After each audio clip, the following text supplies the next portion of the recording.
of the microphone. Okay, how is this? Is this better? And how's this one? This one I think is good. This one also. Okay, wonderful.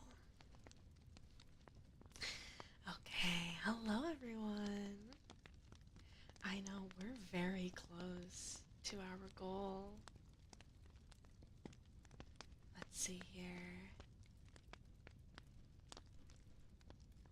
We just need 7 more. And then you guys get to be smothered. Doesn't that sound nice?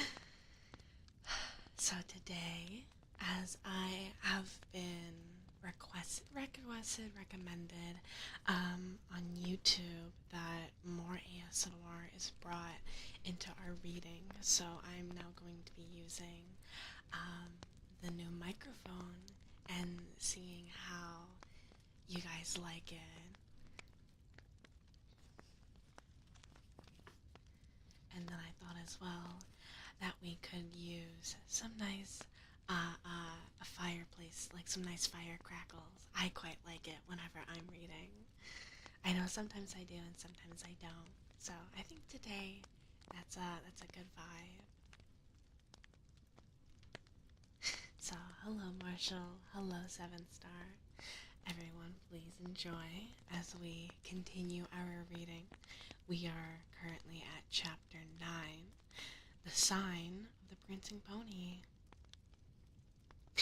Bree was the chief village of the Breeland, a small inhabited region, like an island in the empty lands roundabout. Besides Bree itself, there was Stadel on the other side of the hill, Combe in a deep valley a little further eastward, and Archet on the edge of Chetwood. Lying round Bree Hill and the villages was a small country of fields and tamed woodland only a few miles abroad. The men of Bree were brown-haired, broad, and rather short, cheerful and independent. They belonged to nobody but themselves, but they were more friendly and familiar with hobbits, dwarves, elves, and other inhabitants of the world about them, or was usual with big people. According to their own tales, they were the original inhabitants and were the descendants of the first men that ever wandered into the west of the middle worlds. Few had survived the turmoils of the elder days, but when the kings returned again over the great sea, they had found that Bree men still there, and they were still now, when in the memory of the old kings had faded in the grass. In those days, no other men had settled, dwelling so far west or within a few hundred leagues of the Shire. But in the wild lands beyond Bree, there were mysterious wanderers. The Bree folk called them rangers, and knew nothing of their origin. They were taller and darker than the men of Bree, and were believed to have strange powers of sight and hearing, and to understand the language of beasts and birds. They roamed at will southwards and eastwards, even as far as the Misty Mountains, but when they were now few and rarely seen. When they appeared, they brought news from afar and told strange, forgotten tales, of which were eagerly listened to. But the Bree folk did not make friends with them. There were also many families of hobbits in the Breeland. They claimed to be the oldest settlement of hobbits in the world, one that was founded long before even the Brandywine was crossed and the Shire colonized. They lived mostly in Stadel, though there were some in Bree itself, especially on the higher slopes of the hill and above the houses of the men. The big folk and the little folk, as they called one another, were on friendly terms, minding their own affairs in their own ways, but both rightly regarded themselves as necessary parts of Bree folk. Nowhere else in the world was this peculiar but excellent arrangement to be found. The Bree folk, big and little, did not themselves travel much, and the affairs of the 4 villages were their chief concern. Occasionally, the hobbits of Bree went as far as Buckland or the East Farthing, but though their little land was not much further than a day's riding east on the Brandywine Bridge, the hobbits of the Shire now seldom visited.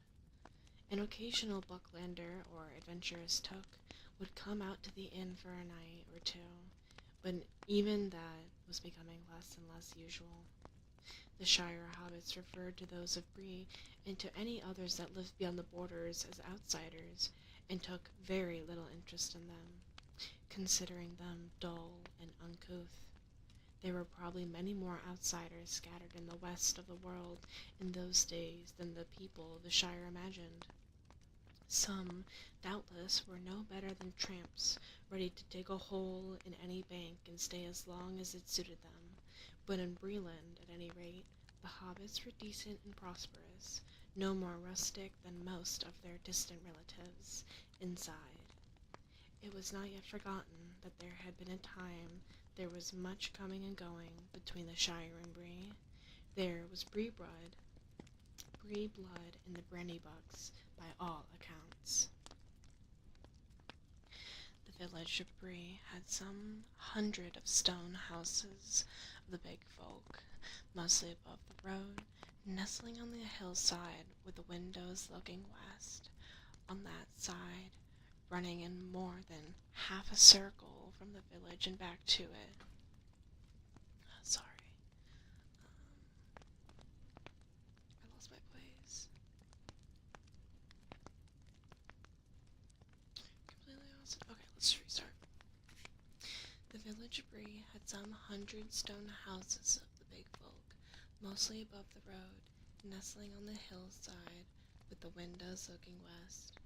On that side, running in more than half a circle from the hill and back to it, there was a deep dike with a thick edge on the inner side. Over this, the road crossed by a causeway, but where it pierced the hedge, it was barred by a great gate. There was another gate in the southern corner, where the road had ran out of the village.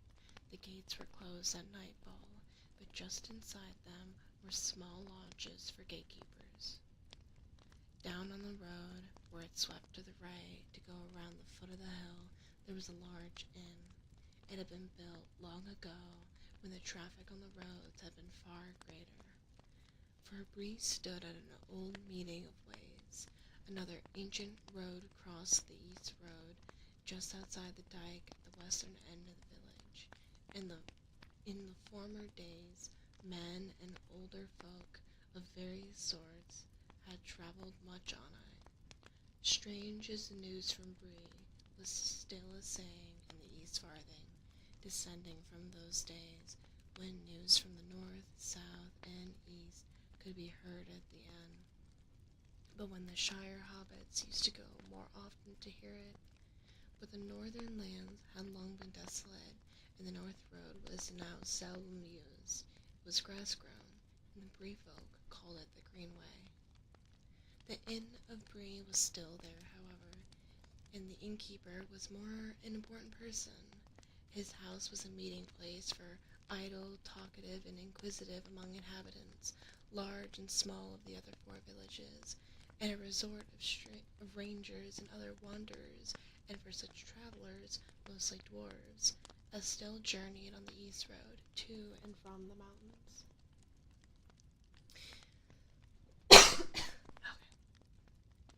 It was a dark, and white stars were shining when Frodo and his companions came to the last of the Greenway crossing and drew near the village. They came to the west gate and found it shut, but at the door of the lodge beyond it there was a man sitting. He jumped up, fetched a lantern, and looked over the gate, at surprise in them. "What do you want, and where do you come from?" he asked gruffly. "We are making for an inn here," answered Frodo. "We are journeying east and cannot go further tonight." "Hobbits! 4 hobbits! And what more out of the Shire by their talk?" said the gatekeeper, softly as if speaking to himself. He stared at them darkly for a moment, and then slowly opened the gate to let them ride through. "We don't often see Shire folk riding around on the road at night," he went on, as they halted for a moment by his door. You'll pardon my wondering what business takes you away east of Bree. What may your names be, might I ask? Our names and our business are our own, and this does not seem like a good place to discuss them, said Frodo, not liking the look of the man or the tone of his voice. Your business is your own, no doubt, said the man, but it's my business to ask questions at nightfall. We are hobbits from Buckland, and we have a fancy to travel and to stay at an inn here, put in Mary. I am Mr. Brandybuck. Is that enough for you? The Bree folk used to be fair-spoken to travelers, or so I heard. All right, said the man. I meant no offense, but you'll find maybe that more folk than old Harry at the gate will be asking you questions. There's queer folk about. If you go onto the pony, you'll find you're not the only guests. He wished them good night, and they said no more, but Frodo could see in the lantern light that the man was still eyeing them curiously. He was glad to hear the gate clang behind them as they rode forward. He wondered why the man was so suspicious, and whether anyone had been asking for news of a party of hobbits. Could it have been Gandalf? He might have arrived while they were delayed in the forest and the downs, but there was something in the look of his voice, the gatekeeper, that made him uneasy. The man stared after the hobbits for a moment, and then he went back to his house. As soon as his back was turned, a dark figure climbed quickly in over the gate and melted into the shadows of the village street. The hobbits rode up on a gentle slope, passing a few detached houses, and grew up outside an inn. The houses looked large and strange to them. Sam stared in the inn with its 3 stories and many windows, and felt his heart sink. He had imagined himself meeting giants taller than trees and other creatures even more terrifying some time or another in the course of his journey, but at that moment he was finding his first sight of men and their tall houses quite enough. Indeed, too much for a dark end of a tiring day.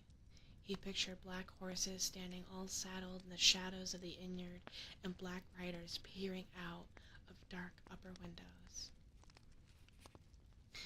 You guys let me know. Because I know my S's are a bit rough. You'll let me know if it sounds better without the filter on. I know it's a little noisier in the background, but I don't know if that's what making the S's so harsh, okay? You guys please let me know, because this really helps me out. We surely aren't going to stay here for the night, are we, sir? He exclaimed. If there are hobbit folk in these parts, why don't we look for something that would be willing to take us in? It would be more homelike. What's wrong with the inn? Said Frodo. Tom Bombadil recommended it. I expect it's homelike enough inside. Even from the outside the inn looked a pleasant house to a familiar eyes. It had a front on a road and 2 wings running back on the land partly cut out of the lower slopes of the hill, so that the rear of the 2nd floor windows were level with the ground, and there was a wide arch leading into a courtyard between the 2 wings, and on the far left under the arch there was a doorway reached by a few broad steps. The door was open and light streamed out of it. Above the arch there was a lamp, and beneath it swung a large signboard. A fat white pony reared up on its hind legs. Over the door was painted the white letters, "The Prancing Pony" by Barrowman Butterbur. Many of the lower windows showed lights behind thick curtains. As they hesitated outside the gloom, someone began singing a merry song inside, and many cheerful voices joined loudly in the chorus. They listened to this encouraging sound for a moment, but then got off their ponies. The song ended, and there was a burst of laughter and clapping. They led their ponies under the arch, and leaving them standing in the yard, they climbed up the steps. Frodo went forward and nearly bumped into a short, fat man with a bald head and a red face. He had a white apron on, and was bustling out of one door and in the other, carrying a tray laden with full mugs. Can we began Frodo. "Half a minute, if you please," shouted the man over his shoulder, and vanished into a babel of voices and a cloud of smoke. In a moment he was out again, wiping his hands on his apron. "Good evening, little master," he said, bending down. "What may you be wanting?" "Beds for 4, and stabling for 5 ponies, if that can be managed. Are you Mr. Butterbur?" "That's right. Barlaman is my name. Barlaman Butterbur, at your service. You're from the Shire, eh?" he said, and then suddenly he clapped his hands on his forehead as if trying to remember something. "Hobbits!" he cried. "Now what does that remind me of? Might I ask your name, sir?" "Mr. Took and Mr. Brandybuck," said Frodo, "and this is Sam Gamgee. My name is Underhill." "There now," said Mr. Butterbur, snapping his fingers. "It's gone again, but it'll come back when I have the time to think. I'm run on my feet, but I'll see what I can do for you. We don't often get a party out of the Shire nowadays, and I should be sorry not to make you welcome. But there is such a crowd already in the house tonight, as there hasn't been for long enough. It never rains, but it pours, we say in Bree." "Hi, Nob," he shouted. "Where are you, you woolly-footed slow-couch? Nob!" "Coming, sir, coming!" A cheery-looking hobbit bobbed out of the door, and seeing the travelers, stopped short and stared at them with great interest. "Where's Bob?" asked the landlord. "You don't know? Well, find him. Double sharp. I haven't got 6 legs nor 6 eyes neither. Tell Bob there's 5 ponies that have to be stabled. He must find room somehow." Nob trotted off with a grin and a wink. "Well now, what was I going to say?" said Mr. Butterbur, tapping his forehead. "One thing drives out another, so to speak. I'm that busy tonight, my head is going round. There's a party that came up the Greenway from down south last night, and that was strange enough to begin with. There was traveling company of dwarves going west, coming in the evening, and now there's you. If you weren't hobbits, I doubt we would have housed you, but we've got room or 2 in the north wing that were made special for hobbits when this place was built. On the ground floor, they usually prefer round tables and all they like it. I hope you'll be comfortable. You'll be wanting supper, I don't doubt, as soon as may be. This way now." He led them a short way down a passage and opened a door. "Here's a nice little parlor," he said. "I hope it will suit. Excuse me now. I'm that busy. No time for talking.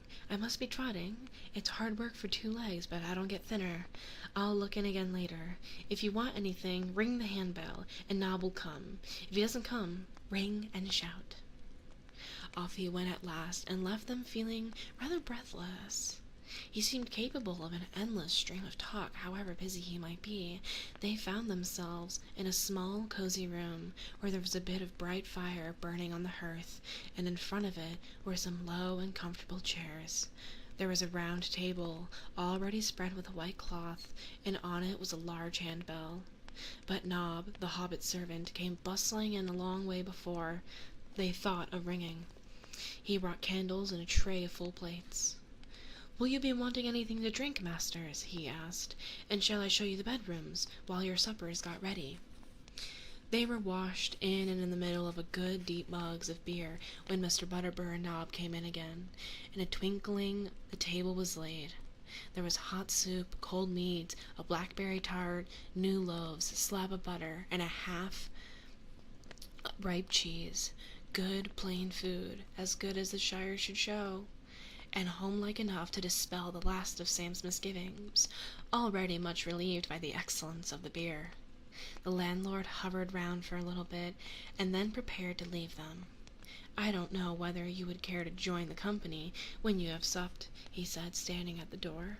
"Perhaps you'd rather go to your beds. Still, the company would be very pleased to welcome you, if you had a mind. We don't get outsiders, travelers from the Shire, should I say, begging your pardon, often, and we like to hear a bit of news, or any story or song you may have in mind. But as you please, ring the bell if you lack anything." So refreshed and encouraged did they feel at the end of their supper, about 3/4 of an hour's steady going, not hindered by unnecessary talk, that Frodo, Pippin, and Sam decided to join the company. Mary said it would be too stuffy. I shall sit here quietly by the fire for a bit, and perhaps go out later for a sniff of the air.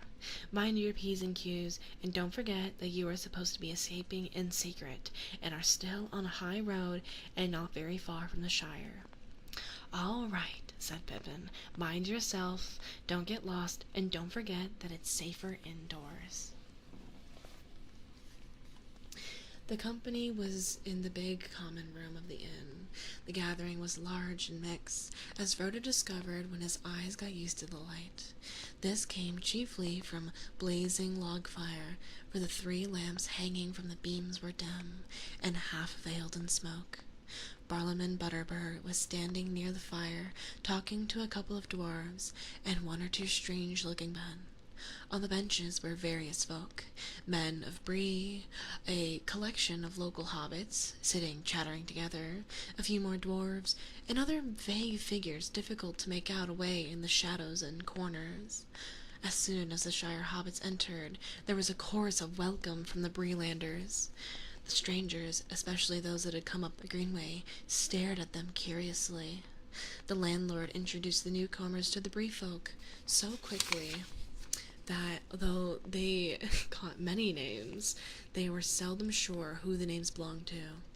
The men of Bree seemed to have rather botanical, and to the Shire folk rather odd names, like Rushlight, Goatleaf, Heathertoes, Appledore, Thistlewood, and Ferny, not to mention Butterbur. Some of the hobbits had similar names. The mugworts, for instance, seemed numerous, but most of them had natural names such as Banks, Brockhouse, Longhole, Sandheaver, and Tunley, many of which were used in the Shire. There were several Underhills from Staddle, and as they could not imagine sharing a name without being related, they took Frodo to their hearts as a long-lost cousin. The Bree hobbits were in fact friendly and inquisitive, and Frodo had soon found some explanation of what he was doing would have to be given. He gave out that he was interested in his history and geography, at which there was much wagging of heads, although neither of these words were used much in Bree dialect. He said he was thinking of writing a book, at which there was silent astonishment, and that he and his friends wanted to collect information about hobbits living outside of the Shire, especially in the Eastern lands. At this, a chorus of voices broke out. If Frodo had really wanted to write a book, he had many years. He would have learned enough for several chapters in a few minutes, and if that was not enough, he was given a whole list of names, beginning with old Barlaam here, to whom he could go for further information. But after a time, as Frodo did not show any sign of writing a book on the spot, the hobbits returned to their questions about doings in the Shire. Frodo did not prove very communicative, and he soon found himself sitting alone in a corner, listening and looking around. The men and the dwarves were mostly talking of distant events and telling news of a kind that was becoming only too familiar. There was trouble away in the south, and it seemed that the men who had come up Greenway were on the move, looking for lands where they could find some peace. The Bree folk were sympathetic, but plainly not very ready to take a large number of strangers into their little land. One of the travelers, a squinting-eyed, ill-favored fellow, was foretelling that more and more people would be coming north in the near future. If room isn't found for them, they'll find it for themselves. They've got a right to live, same as other folk, he said loudly. The local inhabitants did not look pleased at the prospect. The hobbits did not pay much attention to this, and it did not at the moment seem to concern hobbits. Big folk could hardly beg for lodgings in hobbit holes. They were more interested in Sam and Pippin, who were now feeling quite at home and were chatting gaily about events in the Shire. Pippin roused a good deal of laughter when an account of the collapse of the roof of the town hall in Michael Delving. Will Whitfoot, the mayor, and the fattest hobbit in the West Farthing had been buried in chalk and came out like flour dumpling. There were several questions that made Frodo a little uneasy. One of the Braylanders, who seemed to have been in the Shire several times, wanted to know where the Underhill lived and who they were related to. Suddenly, Frodo noticed that a strange-looking, weather-beaten man, sitting in the shadows near the wall, was also listening intently to the hobbit talk. He had a tall tankard in front of him, and was smoking a long-stemmed pipe curiously carved. His legs were stretched out before him, showing high boots of supple leather that fitted him well, but had seen much wear and were now caked with mud. A travel-stained cloak of heavy dark green cloth was drawn close about him, and in spite of the heat of the room, he wore a hood that overshadowed his face, but the gleam of his eyes could be seen as he watched the hobbits. "Who is that?" asked Frodo, when he got a chance to whisper to Mr. Butterbur. "I don't think you introduced him." "Him?" said the landlord, answering in a whisper, cocking an eye without turning his head. "I don't rightly know. He's one of the wandering folk, rangers we call them. He seldom talks, but not. Why, he can tell a rare tale when he has the mind. He disappears for a month or a year, then pops again. He was in and out pretty often last spring, but I haven't seen him about lately. What's his name, as I've never heard, but he's known round here as Strider, and goes about a great pace on his long shanks, though he doesn't tell nobody what 'cause he has to hurry. There's no accounting for east and west, but as we say in Bree, meaning rangers and shirefolk, begging your pardon. Funny you should ask about him." But at that moment Mr. Butterbur was called away by demand for more ale, and his last remark remained unexplained. Frodo found that the Strider was now looking at him, as if he had heard or guessed that all he had been said. Presently, with a wave of his hand and a nod, he invited Frodo to come over and sit by him. As Frodo drew near, he threw the back of his hood, showing a shaggy head of dark hair flecked with gray, and a pale, stern face, a pair of keen green eyes. "I am called Strider," he said in a low voice. "I am very pleased to meet you, Master Underhill, if old Butterbur got your name right." "He did," said Frodo stiffly. He felt far from comfortable under the stare of those keen eyes. "Well, Master Underhill," said Strider, "if I were you, I should stop your young friends from talking too much.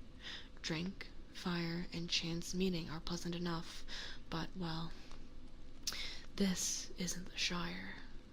There are queer folk about, though I say it shouldn't, you may think," he added with a wry smile, seeing Frodo's glance. "And there have been even stranger travelers through Bree lately," he went on, watching Frodo's face. Frodo returned his gaze but said nothing, and Strider made no further sign. His attention seemed suddenly to be fixed on Pippin. To his alarm, Frodo became aware of that ridiculous young Took, encouraged by his success with the fat mare of Michael Delving, and now actually was giving a comic account of Bilbo's farewell party.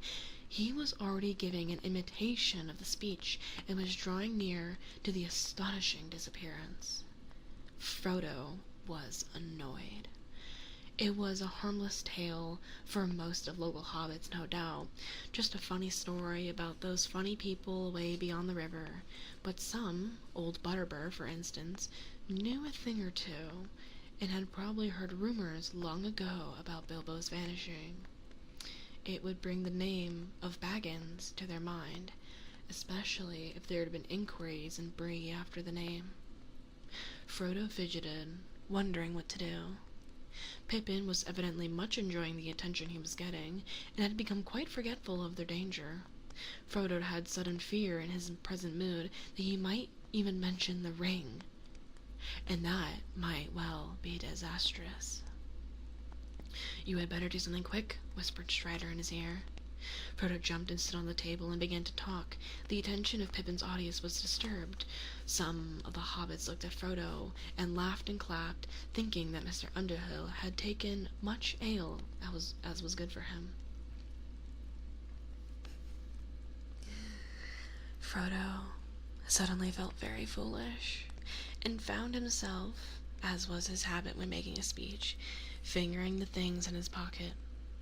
He felt the ring on its chain, and quite unaccountably the desire came over him to slip it on and vanish out of the silly situation. It seemed to him, somehow, as if the suggestion came to him from outside. Someone or something in the room.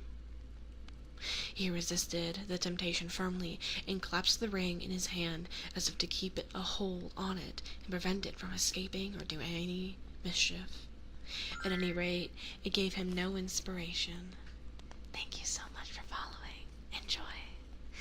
He spoke a few subtle words, as if they would have said in the Shire, "We are all very much gratified by the kindness of your reception, and I venture to hope that my brief visit will help to renew the old ties of our friendship between the Shire and Bree."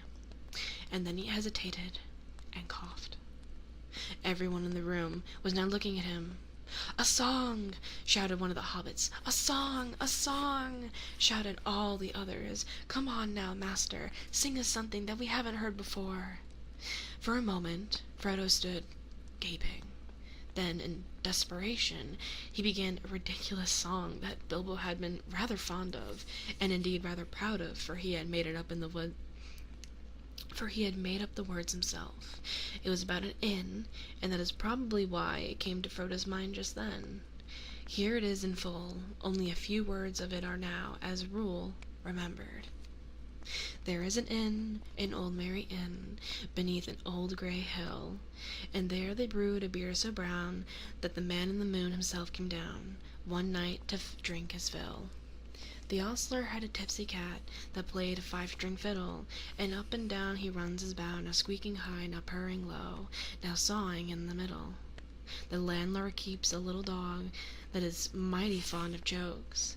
When there's a good cheer among the guests, he cocks an ear at all the jests, and laughs until he chokes. And keeps a horned cow, as proud as any queen, but music turns her head like ale, and makes her wave a tufted tail, and dance upon the green. And oh, the rows of silver dishes, and the store of silver spoons! For Sunday there's a special pair, and these they polished with care on Saturday afternoons. The man in the moon was drinking deep, and the cat began to wail. A dish and a spoon on the table danced, a cow in the garden madly pranced, and the little dog chased his tail. The man in the moon took another mug, and then rolled beneath his chair. And there he dozed and dreamed of ale, till the sky and the stars were pale, and the dawn was in the air.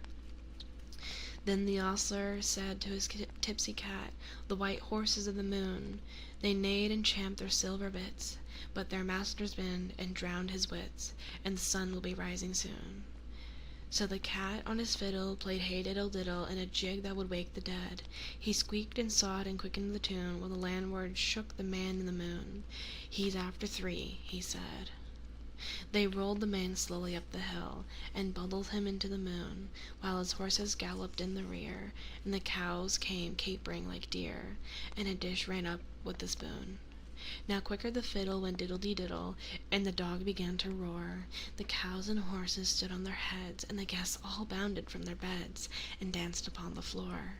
With a ping and a pong the fiddle strings broke, the cow jumped over the moon, and the little dog laughed to see much fun, and the Saturday dish went off on a run, with the silver Sunday spoon. The round moon rolled behind the hill as the sun raised up her head.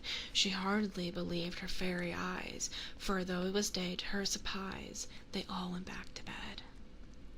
There was a loud, long applause. Frodo had a good voice, and the song tickled their fancy. "Where's old Parley?" they cried. "He ought to hear this. Bob ought to learn his cat the fiddle, and then we'd have a dance." They called for more ale and began to shout, "Let's have it again, master. Come on now, once more." They made Frodo have another drink, and then began his song again, while many of them joined in, for the tune was well known, and they were quick at picking up words. It was now Frodo's turn to feel pleased with himself. He capered about on the table, and when he came to the second time to the cow jumped over the moon, he leapt in the air, much too vigorously, for he came down, bang, into a full tray of mugs, and slipped and rolled off the table with a crash, clatter, and bump. The audience all opened their mouths wide for laughter, and stopped short in gaping in silence. For the singer disappeared. He simply vanished, as if he had gone slap through the floor, without leaving a hole. The local hobbits stared in amazement, and then sprang to their feet and shouted for Barlaman. All the company drew away from Pippin and Sam, who found themselves left alone in a corner, and eyed darkly and doubtfully from a distance. It was plain that many people regarded them now as the companions of a traveling magician of unknown powers and purpose. But there was one swarthy Breelander who stood looking at them with a knowing and half-mocking expression that made them feel very uncomfortable. Presently, he slipped out the door, followed by the squint-eyed southerner. The two had been whispering together a good deal during the evening. Harry, the gatekeeper, also went out just behind them.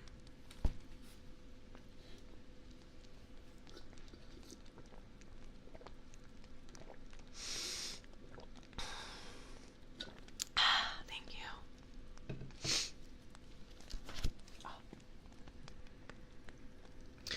Frodo felt a fool. Not knowing what else to do, he crawled away under the tables to the dark corner by Strider, who sat unmoved, giving no sign of his thoughts. Frodo leaned back against the wall and took off the ring. How it came to be on his finger, he could not tell. He could only suppose that he had been handling it in his pocket while he sang, and that somehow it had slipped on when he struck out his hand with a jerk to save his fall. For a moment, he wondered if the ring itself had not played him a trick. Perhaps it had tried to reveal itself in response to some wish or command that was felt in the room. He did not like the look of the men that had gone out. "Well," said Strider when he reappeared, "why did you do that? Worse than anything your friends could have said. You have put your foot on it, or should I say your finger." "I don't know what you mean," said Frodo, annoyed and alarmed. "Oh, yes you do," answered Strider, "but we had better wait until the uproar had died down. Then, if you please, Mr. Baggins, I should like a quiet word with you." "What about?" asked Frodo, ignoring the sudden use of his proper name. "A matter of some importance to us both," answered Strider, looking Frodo in the eye. "You may hear something to your advantage." "Very well," said Frodo, trying to appear unconcerned. "I'll talk with you later." Meanwhile, an argument was going about the fireplace. Mr. Butterbur had come trotting in, and he was now trying to listen to several conflicting accounts of the event at the same time.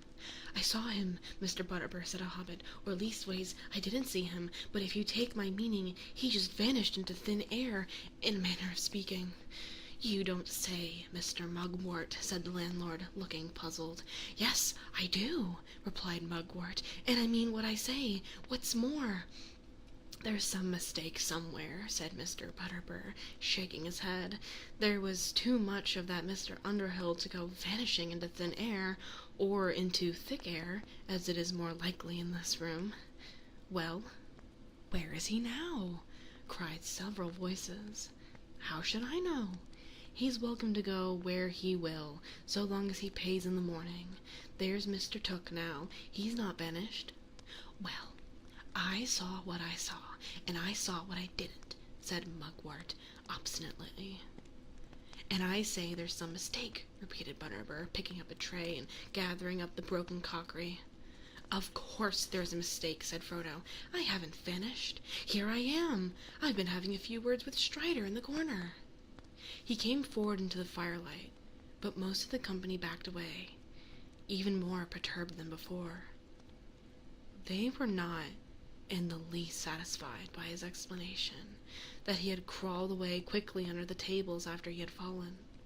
Most of the hobbits and the men of Bree went off then and there in a huff, having no fancy for further entertainment that evening. One or two gave Frodo a blank look and departed, muttering amongst themselves. The dwarves and the 2 or 3 strange men that still remained got up and said goodnight to the landlord, but not to Frodo and his friends. Before long, no one was left but Strider, who sat on, unnoticed, by the wall.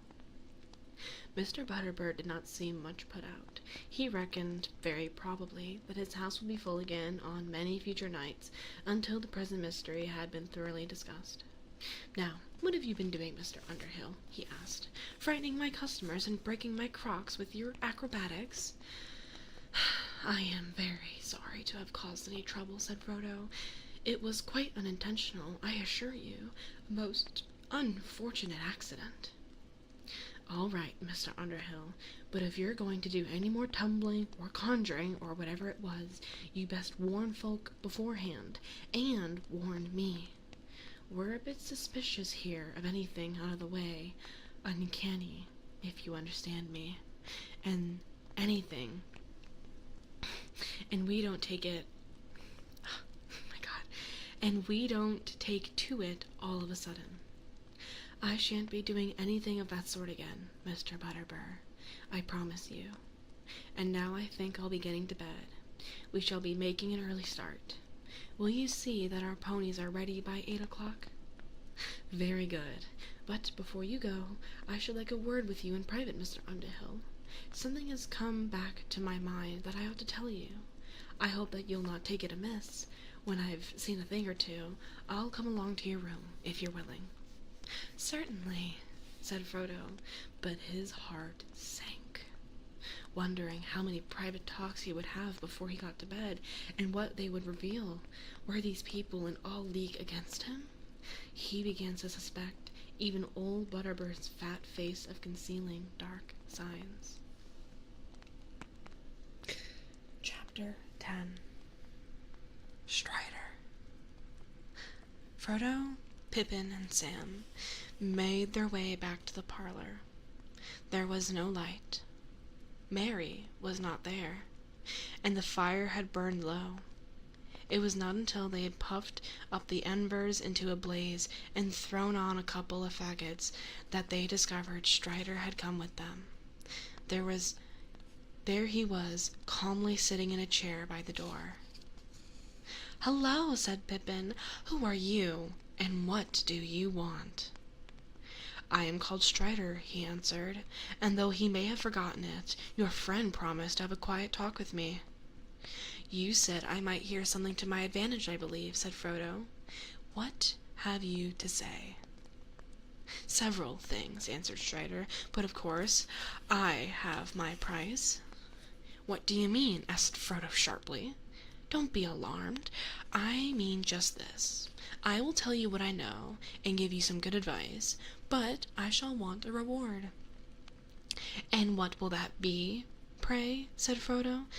He suspected now that he had fallen in with a rascal, and he had thought uncomfortably that he had brought only little money with him, all of would hardly satisfy a rogue, and could not spare any of it.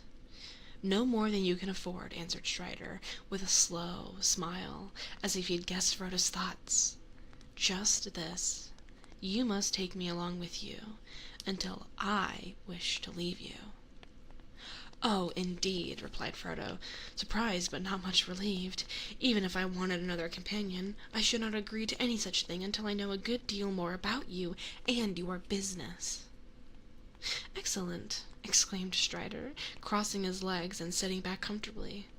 "You seem to be coming to your senses again, and that is all to the good. You've been much too careless so far. Very well. I will tell you what I know and leave the reward to you. May you be glad to grant it when you have heard me. Go on then, said Frodo. What do you know? Too much.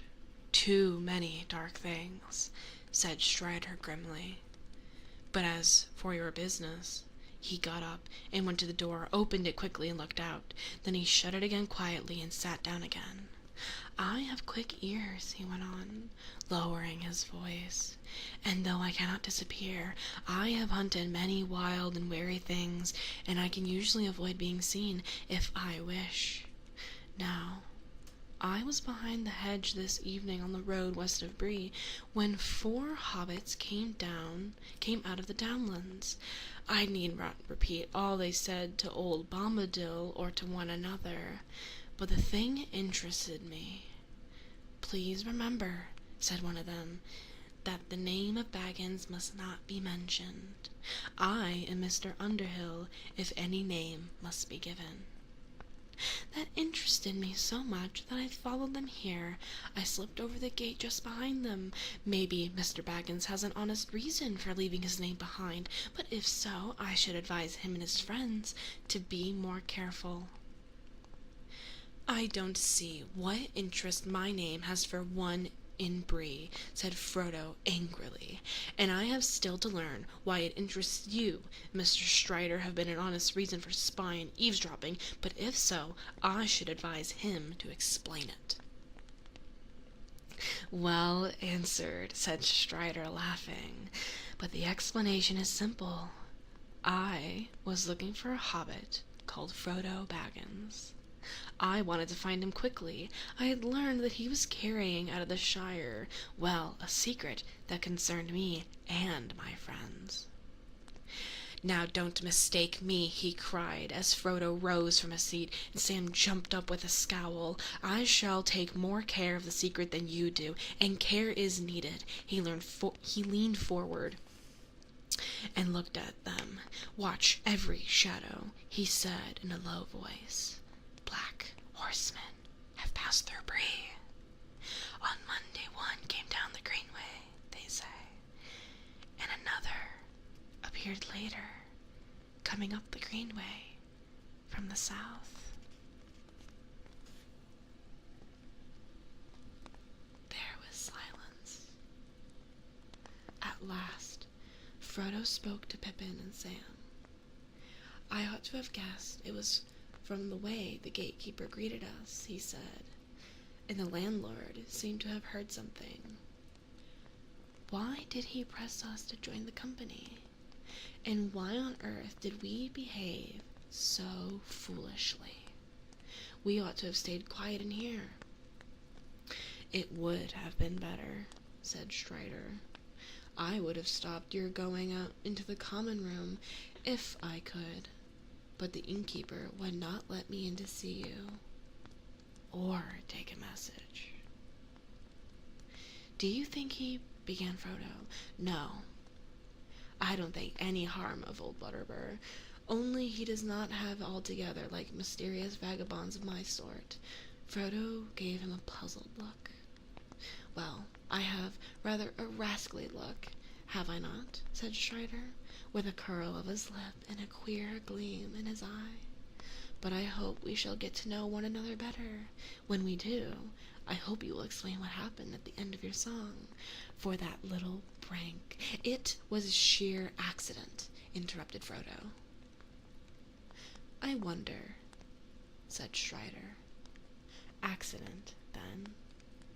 That accident has made your position dangerous. Hardly more than it already was, said Frodo. I knew these horsemen were pursuing me, but now at any rate they seem to have missed me, and to have gone away. You must not count on that, said Strider sharply. They will return, and more are coming. There are others. I know their number, and know these riders. He paused, and his eyes were cold and hard. And there are some folk in Bree who are not to be trusted, he went on. Bill Fernie, for instance. He has an evil name in the Breland, and queer folk call at his house. You must have noticed him among the company, a swarthing, sneering fellow. He was very close with one of the southern strangers, and they slipped out together just after your accident. Not all those southerners mean well, and as for Fernie, he would sell anything to anybody, or make mischief for amusement. What will Fernie sell, and what was my accident got to do with him? Said Frodo, still determined to not understand Strider's hints. News of you, of course, answered Strider. An account of your performance would have been very interesting to certain people. After that, they would hardly need to be told your real name. It seems to me only too likely that they will hear of it before his night is over. Is that enough? You can do as you like about my reward, take me as a guide or not. But I may say that I know all the lands between the Shire and the Misty Mountains, for I have wandered over them for many years. I am older than I look. I might prove useful. You will have to leave the open road before tonight, for the horsemen will watch it night and day. You may escape from Bree and be allowed to go forward while the sun is up, but you won't go far. They will come upon you in the wild, in some dark places where there is no help. Do you wish them to find you? They are terrible.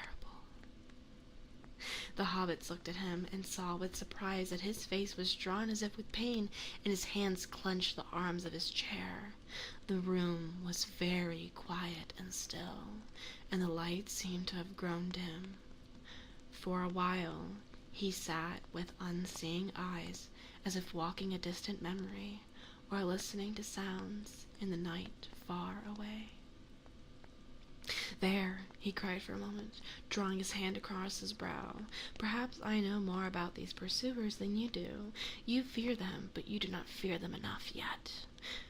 Tomorrow, you will have to escape if you can. Strider can take you by the paths that are seldom trodden. Will you have him? There was a heavy silence. Frodo made no answer. His mind was confused with doubt and fear. Sam frowned and looked at his master, and at last he broke out. With your leave, Mr. Frodo, I'd say no. This Strider here, he warns, and he says to take care, and I say yes to that, and let's begin with him. He comes out of the wild, and I never heard no good of such folk. He knows something, that's plain, and more than I like, but there's no reason why we should let him go leading us out into some dark place far from help, as he puts it. Pippin fidgeted and looked uncomfortable. Strider did not reply to Sam, but looked his keen eyes on Frodo. Frodo caught a glance and looked away. No, he said slowly. I don't agree. I think you are not really as you choose to look. You began to talk to me like Bree folk, but your voice has changed. Still, Sam seems right in this. I don't see why you should warn us to take care, and yet ask us to take you on trust. Why the disguise? Who are you? What do you really know about my business? And how do you know of it? The lesson in caution has been well learned, said Strider with a grim smile. But caution is one thing, and wavering is another. You will never get to Rivendell on your own, and to trust me is your only chance. You must make up your mind. I will answer some of your questions, if that will help you to do so, but why should you believe my story if you do not trust me already? Still, here it is, and at that moment there came a knock on the door. Mr. Butterbur had arrived with candles, and behind him was Nob with cans of hot water. Strider withdrew into a dark corner. "I've come to bid you a good night," said the landlord, putting the candles on the table. "Nob, take the water into the rooms." He came in and shut the door. "It's like this," he began, hesitating and looking troubled. "If I've done any harm, I'm sorry indeed, but one thing drives out another, as you'll admit. I am a busy man. But first, one thing then another this week have jogged my memory, as the saying goes, and hope not too late. You see, I was asked to look for hobbits of the Shire, and for one by the name of Baggins in particular." "And what does it have to do with me?" asked Frodo. "Ah, well, you know best," said the landlord knowingly. "I won't give you away, but I was told that this Baggins would be going by the name of Underhill, and I was given a description that fits you well enough, if I may say so." "Indeed. Let's have it then," said Frodo, unwisely interrupting. "A stout little fellow with red cheeks," said Mr. Butterbur solemnly. Pippin chuckled, but Sam looked indignant. "That won't help you much. It goes for most hobbits, Barley, he says to me," continued Mr. Butterbur with a glance at Pippin.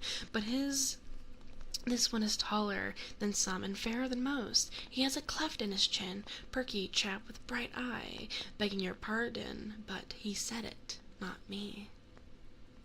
"He said it? And who is he?" asked Frodo eagerly. "Ah, well, that was Gandalf, if you know who I mean. Wizard, they say he is, but he's a good friend of mine, whether or no. But now I don't know what he'll say to me if I see him again. Turn all my ale sour, or turn me into a block of wood. I shouldn't wonder. He's a bit hasty. Still, what's done can't be undone." "Well, what have you done?" said Frodo, getting impatient with the slow unraveling of Butterbur's thoughts. "Where was I?" said the landlord, pausing and snapping his fingers. "Ah, yes. Old Gandalf. 3 months back, he walked in right to my room without a knock.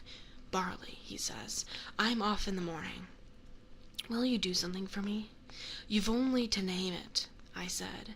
'I'm in a hurry,' said he, 'and I've no time to myself, but I want a message took to the sire. Have you anyone who can send? Maybe trust to go?' 'I can find someone,' I said. 'Tomorrow, maybe, or the day after.' 'Make it tomorrow,' he says, and then he gave me a letter." "It's addressed plain enough," said Mr. Butterbur, producing a letter from his pocket, and reading the address slowly and proudly. He valued his reputation as a lettered man. "To Mr. Frodo Baggins, Bag End, Hobbiton in the Shire." "A letter for me from Gandalf!" cried Frodo. "Ah," said Mr. Butterbur, "then your right name is Baggins." "It is," said Frodo, "and you had better give me that letter and at once, and explain why you've never sent it. That's why you came to me, I suppose, though you've taken a long time to come to point."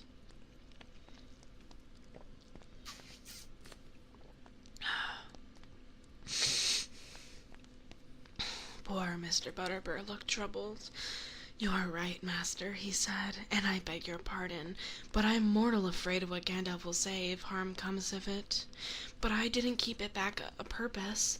I put it by safe. Then I couldn't find nobody willing to go to the Shire the next day, nor the day after. Then none of my own folk were to spare, and then one thing after another drove it out of my mind. I am a busy man. I will do what I can to set matters right if there's any help I can give. You've only to name it." Leaving the letter aside, I promised Gandalf no less. "Barley," he says to me, "this friend of mine from the Shire, he may be coming this way before long, him and another. He'll be calling himself Underhill, mind that. But you need to ask no questions, and if I'm not with him, he may be in trouble, and he may need help. Do whatever you can for him, and I'll be grateful," he says. And here you are, and trouble is not far off, seemingly. "What do you mean?" asked Frodo. "These black men," said the landlord, lowering his voice. "They're looking for Baggins. And if they mean well, then I'm a hobbit, It was on Monday, and all the dogs were yammering and the geese screaming. Uncanny, I call it. Nob, he came and told me these two black men were at the door asking for a hobbit called Baggins. Nob's hair was all stood on end. I bid the black fellows be off and slammed the door on them, but they've been asking the same question all the way to Archet, I hear. And that ranger, Strider, he's been asking questions too. He tried to get in here to see you before he had a bite or sup, he did. He did, said Strider suddenly, coming forward into the light, and much trouble would have been saved if you had let him in, Barlaman. The landlord jumped with surprise. You, he cried, you're always popping up. What do you want now? He's here with my leave, said Frodo. He came to offer me his help. Well, you know your business, maybe, said Mr. Butterbur, looking suspiciously at Strider, but if I was in your plight, I wouldn't take up with a ranger. Then who would you take up with? Asked Strider. A fat innkeeper who only remembers his own name because the people shout at him all day? They cannot stay in the pony forever, and they cannot go home. They have a long road before them. Will you go with them and keep the black men off? Me? Leave Bree? I wouldn't do that for any money, said Mr. Butterbur, looking really scared. But why can't you stay here for quite a bit, Mr. Underhill? What are all these queer going on? Where are these black men after, and where do they come from? I'd like to know. I'm sorry, I can't explain it all, answered Frodo. I am tired and very worried, and it's a long tale. But if you mean to help me, I ought to warn you that these will be in danger as long as I am in your house. These black riders, I am not sure. But I fear they come from Mordor, said Strider in a low voice. From Mordor, Barlaman, if that means anything to you. Save us, cried Butterbur, turning pale. The name evidently was known to him. That is the worst news that has come to Bree in my time. It is, said Frodo. Are you still willing to help me? I am, said Mr. Butterbur, more than ever, though I don't know what the likes of me can do against, he faltered, against the shadow in the east, said Strider quietly. Not much, Barlaman, but every little helps. You can let Mr. Underhill stay tonight as Mr. Underhill, and you can forget the name of Baggins till he is far away. I'll do that, said Butterbur, but they'll find out he's here, without help from me, I'm afraid. It's a pity Mr. Baggins drew attention to himself this evening, to say no more. The story of that Mr. Bilbo's going off had been heard before tonight in Bree. Even our Nob has been doing some guessing in a slow pate, and there are others in Bree, quicker in the uptake than he is. Well, we can only hope that the riders won't come back yet, said Frodo. I hope not indeed, said Mr. Butterbur. But spooks or no spooks, they will get in the pony easy. Don't you worry till the morning. Nob will say no word. No black men shall pass my doors while I can't stand on my legs. Me and my folk will keep watch tonight, but you had best get some sleep if you can. In any case, we must be called at dawn, said Frodo. We must get off as early as possible. Breakfast at 6:30, please. Right. I'll see to the orders, said the landlord. Good night, Mr. Baggins Underhill. Should I say good night? Now, bless me, where is your Mr. Brandybuck? I don't know, said Frodo, with sudden anxiety. They had forgotten all about Mary, and it was getting late. I am afraid he is out. He said something about going for a breath of air. Well, you do want looking after, and no mistake, your party might be on holiday, said Butterbur. I must go and bar the doors quick. I'll see your friend is let in when he comes. I better send Nob to look for him. Good night to you all. At last, Mr. Butterbur went out, with another doubtful look.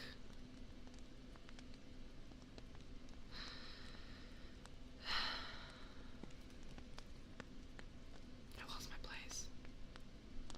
Oh my god. There we go. Another doubtful look at Strider, and a shake of his head. His footsteps retreated down the passage. "Well," said Strider, "when are you going to open that letter?" Frodo looked carefully at the seal before he broke it. It seemed certainly to be Gandalf's. Inside, written in the wizard's strong but graceful script, was the following message: "The Prancing Pony Bree, Mid-Year's Day, Shire Year 1418. Dear Frodo, bad news has reached me here. I must go off at once. You had better leave Bag End soon and get out of the Shire before the end of July at latest. I will return as soon as I can, and I will follow you if I find that you are gone. Leave a message for me here if you pass through Bree. You can trust the landlord, Butterbur. You may meet a friend of mine on the road, a man, lean, dark, tall, and by some called Strider. He knows our business, and he will help you. Make for Rivendell. There I hope we may meet again. If I do not come, Elrond will advise you. In your haste, Gandalf. P.S. Do not use it again. Not for any reason whatever. Do not travel by night. P.P.S. Make sure that it is the real Strider. There are many strange men on the roads. His true name is Aragorn. All that is gold does not glitter. All those who wander are lost. The old that is strong does not wither. Deep roots not reached by the frost. From the ashes of fire shall be awoken. A light from the shadows shall spring. Renewed shall be blade that broken. The crownless again shall be king. P.P.S. P.P.P.S. I hope Butterbur sends this promptly. A worthy man, but his memory is like a lumber room. Thing wanted, always buried. If he forgets, I shall roast him. Farewell." Frodo read the letter to himself, and then passed it to Pippin and Sam. "Really, old Butterbur has made a mess of things," he said. "He deserves roasting. If he had gone at this at once, we might have all been safe in Rivendell by now. But what can have happened to Gandalf? He writes as if he is going to be in great danger." "He has been doing that for many years," said Strider. Frodo turned and looked at him thoughtfully, wondering about Gandalf's second postscript. "Why didn't you tell me that you were Gandalf's friend at once?" he asked. "It would have saved time." "Would it? Would any of you have believed me until now?" he said. "I knew nothing of this letter. For all I knew, I had to persuade you to trust me without proofs. If I was to help you, in any case, I did not intend to tell you all about myself at once. I had to study you first, and make sure of you. The enemy has set traps for me before now. As soon as I made up my mind, I was ready to tell you whatever you had asked, but I must admit," he added, with a queer laugh, "that I'd hoped you would take me for my own sake. A hunted man sometimes wearies of distrust and longs for friendship. But there, I believe my looks are against me."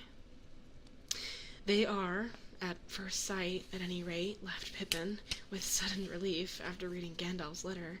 "But handsome is as handsome does, as we say in the Shire, and dare I say, we shall all look the very same after lying for days in hedges and ditches."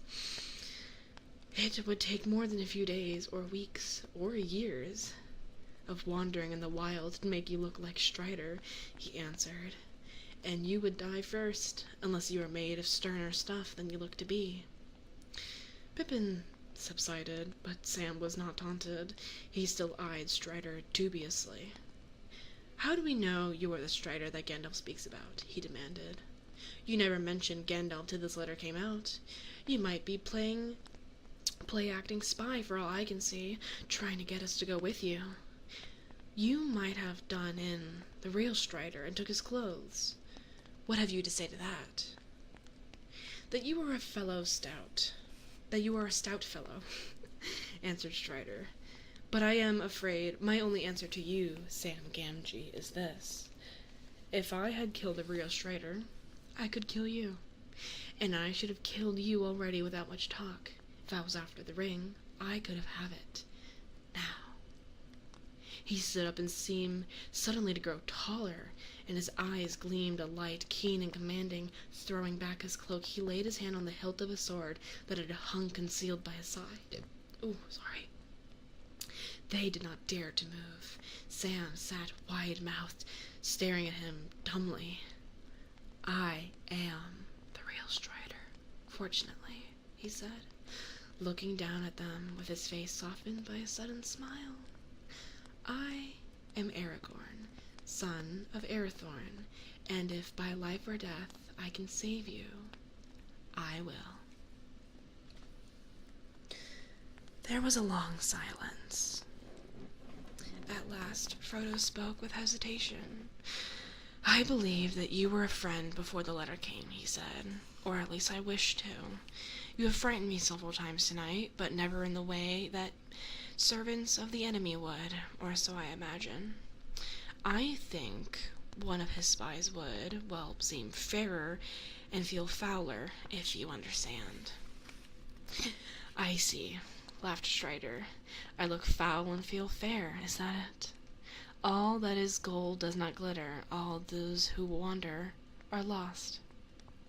Does the verses apply to you then? Asked Frodo. I could not make out what they were about, but how did you know that they were in Gandalf's letter if you have never seen it? I do not know, he answered, but I am Aragorn, and those verses go with that name. He drew out his sword, and then they saw that the blade was indeed broken by a foot below the hilt.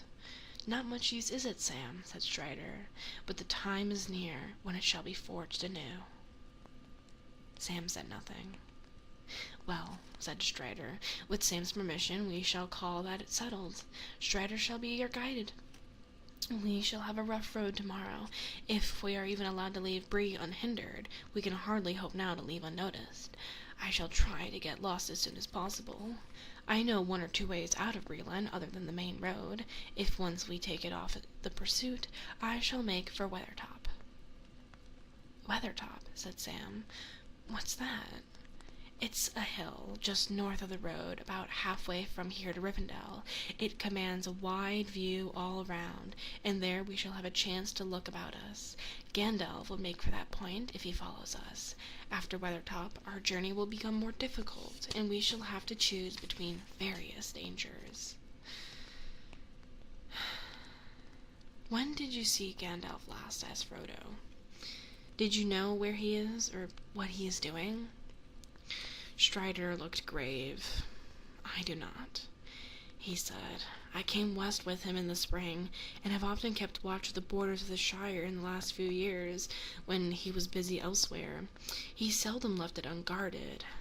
We last met on the 1st of May, at Sarnford, down the Brandywine. He told me that his business with you had gone well, and that you would be starting for Rivendell in the last week of September.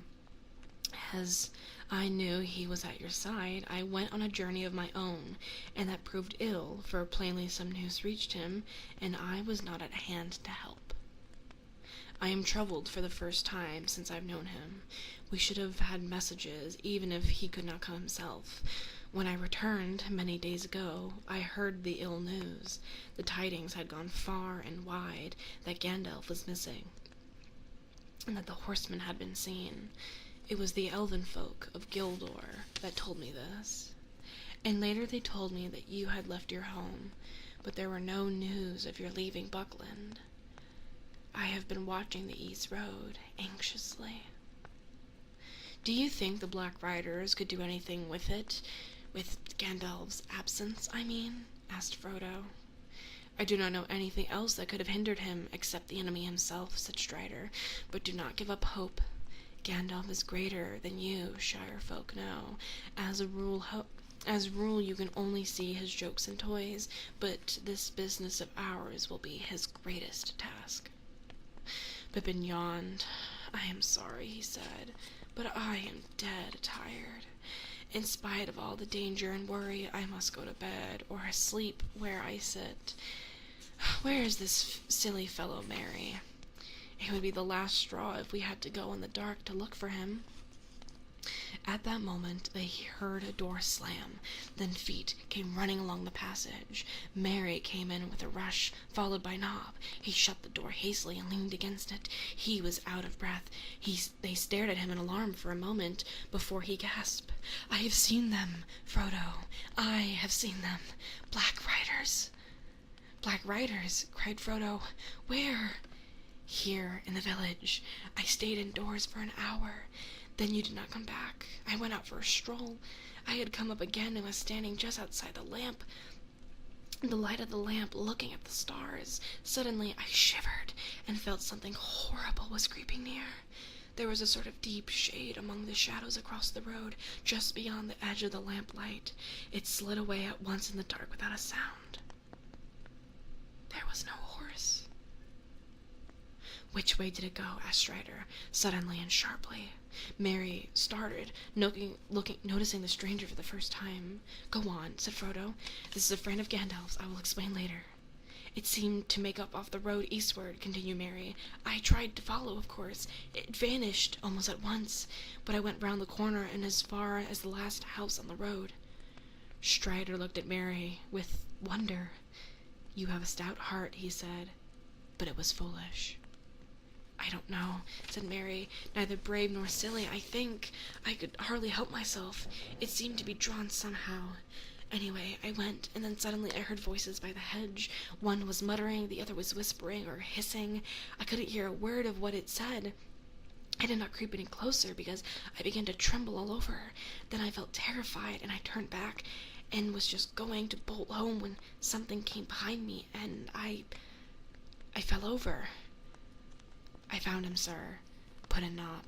"Mr. Butterbur sent me out with a lantern, and went down to the west gate, and then back up towards the south gate. Just nigh Bill Ferny's house, I thought I could see something in the road. I couldn't swear to it, but it looked to me as if two men were stooping over something, lifting it. I gave them a shout, and when I got up to the spot there were no signs of them, only Mr. Brandybuck lying by the roadside. He seemed to be asleep. I thought I had fallen into deep water," he said to me, "and when I shook him, very queer he was, and as soon as I had roused him, he got up and ran back here like a hare." "I'm afraid that's true," said Mary, "though I don't know what I said. I had an ugly dream, which I can't remember. I went to pieces. I don't know what came over me." "I do," said Strider. The black breath. The riders must have left their horses outside and passed through the south gate in secret. They will know all the news now, for they have visited Bill Ferny, and probably that southerner was a spy as well. Something may happen in the night, before we leave Bree. "What will happen?" said Mary. "Will they attack the inn?"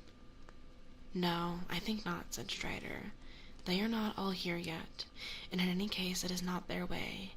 In dark and loneliness they are strongest. They will not openly attack a house where there are lights and many people, not until they are desperate, not while all the long leagues of Eredor lie before us. But their power is in terror, and already some in Bree are in their clutch. They will drive these wretches to some evil work. Ferny and some of the strangers, and maybe the gatekeeper too. They had words with Harry at the west gate on Monday. I was watching them. He was white and shaking when they left him." "We seem to have enemies all around," said Frodo. "What are we to do?" "Stay here. Do not go to your rooms. They are sure to have found which those are. The hobbit room have windows looking north and close to the ground. We will all remain together and bar this window and the door. But first, Nob and I will fetch your luggage." While Strider was gone, Frodo gave Mary a rapid accountance of all that had happened since supper. Mary was still reading and pondering Gandalf's letter when Strider and Nob had returned. "Well, masters," said Nob, I ruffled up the clothes and put a bolster down in the middle of each bed, and made a nice imitation of a head with a brown woolen mat. Mr. Underhill, sir," he said with a grin. Pippin laughed. Very lifelike, he said. But what will happen when they have penetrated the disguise? We shall see, said Strider. Let us hope to hold the fort till morning. Good night to you, said Nob, and went off to take part in watching the doors.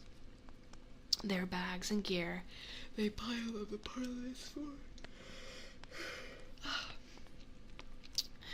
They pushed a low chair against the door and shut the window. Peering out, Frodo saw that the night was still clear.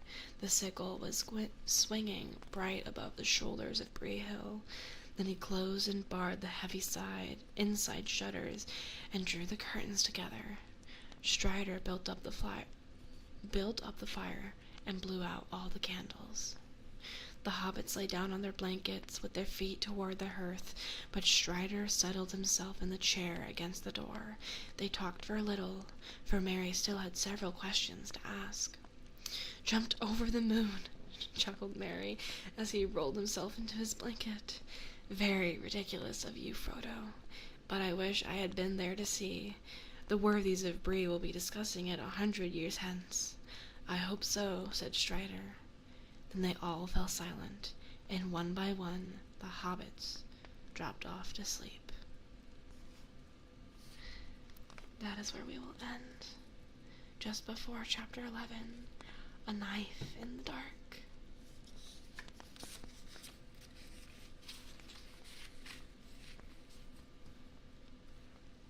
We are 200 pages in out of 450, so practically halfway, though I know I kind of always say that. I hope you all enjoyed this reading with the new microphone. If you enjoyed it more with this one, please let me know. That way I know for next time what I should do. I hope this was cozy. I'm glad to hear. Please, everyone, take care of yourselves. Drink some water, eat some food, and if you're feeling eepy, go take a nap. There's no shame in it. I will see you all next time.